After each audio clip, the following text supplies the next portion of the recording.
વલસાડ તાલુકાના ઇટાળવા ગામે સુરત જિલ્લાની ખાંડ મંડળીઓની બેઠક મળી, જેમાં મંડળીઓની ચૂંટણી અને સભાસદ પદને લઈને બહાર પાડવામાં આવેલા પરિપત્રને અન્યાયની ગણાવી પરત ખેંચવાની માંગ કરી।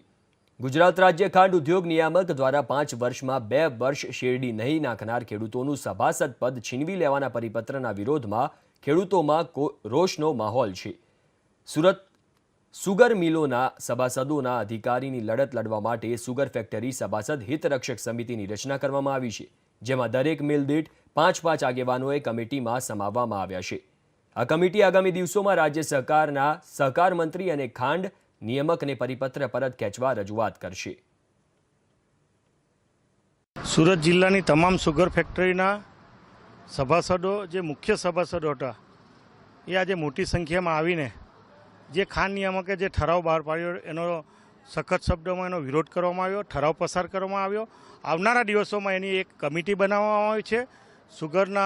સુગર ફેક્ટરીના સભાસદોને જે મત આપવાનો અધિકાર છે એ ફરી મળવો જોઈએ અને એના માટે ખાંડ ઉદ્યોગ સંઘના પ્રમુખશ્રી, સહકાર મંત્રીશ્રી, મુખ્યમંત્રીશ્રી લેખિત, મૌખિક અને કાયદાકીય રીતે એને ચેલેન્જ કરવાનો પણ એ તમામ બાબતના ઠરાવો મિટિંગમાં પસાર કરવામાં આવ્યા છે અને આવનારા દિવસોમાં પત્રિકાના રૂપમાં એક આખા જિલ્લામાંથી મોટું ખેડૂતોનું સંમેલન બોલાવીને આ તમામ પ્રક્રિયા જે છે ગેરબંધારણીય છે, સહકારી સંસ્થાને નુકસાન કરનારી પ્રક્રિયા છે।